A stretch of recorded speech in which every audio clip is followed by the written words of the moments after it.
Oke, pernah kepikiran nggak sih kalau misalnya Anda nemu zat aneh gitu, nggak dikenal, gimana caranya para ilmuwan tahu itu sebenarnya apa? Nah, hari ini kita bakal bongkar satu teknik yang luar biasa banget buat ngelakuin persis hal itu. Coba deh bayangin Anda itu seorang ilmuwan, terus di depan Anda ada bubuk putih misterius.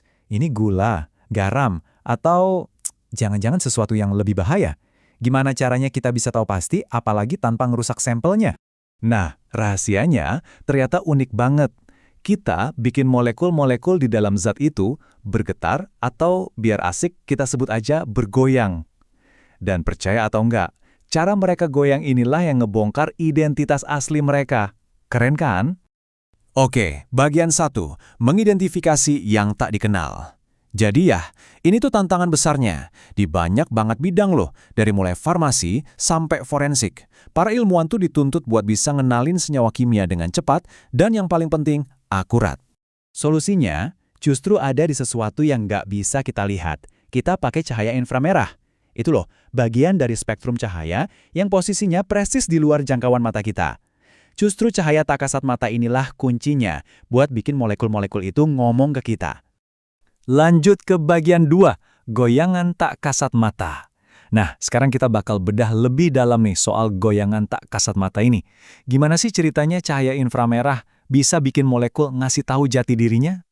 Gini loh cara kerjanya.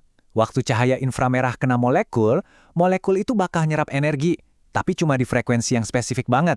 Energi ini bukan bikin dia jadi panas ya, tapi malah bikin dia bergetar hebat.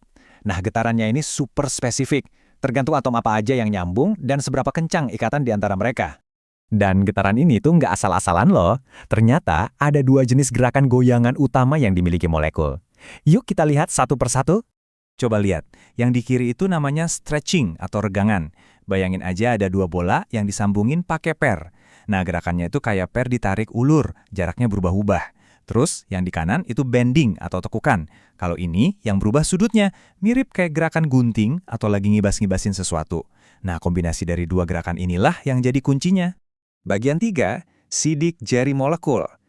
Terus, gimana semua gerakan tadi bisa bantu kita? Nah, disinilah letak keajaibannya. Setiap molekul itu punya kombinasi gerakan stretching dan bending yang unik. Bener-bener unik. Sampai-sampai jadi pola yang khas banget, persis kayak sidik jari manusia. Gampangnya gini deh, ikatan antara atom karbon dan oksigen misalnya, itu bakal bergoyang di frekuensi yang beda sama ikatan antara nitrogen dan hidrogen. Jadi setiap jenis ikatan itu punya semacam lagu favoritnya sendiri, yang cuma bikin dia doang yang bergetar. Nah, ini dia poin paling penting dari semua ini. Paling krusial. Sama persis kayak nggak ada dua orang yang sidik jarinya sama, tidak ada dua molekul berbeda yang punya pola serapan inframerah yang sama. Titik. Ini aturan mainnya. Pola penyerapan yang unik ini, kalau kita rekam dan kita jadiin grafik, nah itulah yang namanya spektrum inframerah atau spektrum IR. Grafik inilah sidik jari dari si molekul, bukti identitasnya. Oke, sekarang bagian 4. Pemindai sidik jari. Tentunya buat membaca sidik jari molekul ini, kita butuh alat khusus kan? Nah, kenalan yuk sama pemindai sidik jarinya molekul, namanya spektrometer, FTIR. Nah, ini dia alatnya. Kelihatannya emang agak ribet ya, tapi tugasnya sebenarnya simpel banget. Alat ini cuma dirancang buat ngelakuin satu hal, nyinarin sampel pakai cahaya inframerah, terus nyatet frekuensi mana aja yang diserap sama si molekul. Udah, itu aja. Jadi gini prosesnya, simple kok. Pertama, ada sumber cahaya yang nembakin sinar inframerah. Kedua, sinar ini dilewatin ke sampel kita. Nah, pas lewat, molekul di sampel bakal nyomot frekuensi-frekuensi yang jadi lagu favoritnya buat bergoyang. Terakhir, sisa cahaya yang berhasil lolos, yang nggak diserap, itu ditangkap sama detektor. Detektor inilah yang ngasih tahu kita frekuensi mana aja yang hilang, dan dari situlah grafiknya dibuat. Lanjut ke bagian terakhir, memecahkan kasus di dunia nyata. Oke, ini semua ilmunya keren banget, kita tahu. Tapi, gunanya buat apa sih di kehidupan nyata? Yuk, kita lihat gimana kerjaan detektif molekuler ini benar-benar dipakai. Wah, ini sih pakainya di mana-mana. Di industri makanan misalnya, buat mastiin itu beneran tepung terigu asli atau bukan. Di farmasi, buat ngecek pil obat isinya beneran paracetamol atau bahan lain. Di lab penelitian, jelas ini penting banget buat mastiin senyawa yang mereka bikin itu udah bener.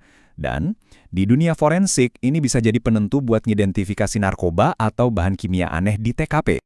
Dan hebatnya lagi, metode ini punya banyak kelebihan. Prosesnya cepet banget, kadang cuma butuh beberapa menit. Terus super sensitif, bisa deteksi zat dalam jumlah yang kecil banget. Dan yang paling penting, metode ini nggak merusak. Jadi sampel yang kita tes itu masih utuh, nggak rusak sama sekali setelah dianalisis. Jadi, lain kali kalau Anda lihat produk apapun, coba ingat deh, ada teknologi canggih yang kerja di belakang layar buat mastiin identitasnya. Cuma dengan cara bikin molekulnya menari. Dan ini bikin kita jadi mikir, kalau setiap molekul punya sidik jari seunik ini, kira-kira rahasia apa lagi ya yang masih nunggu buat kita ungkap di luar sana?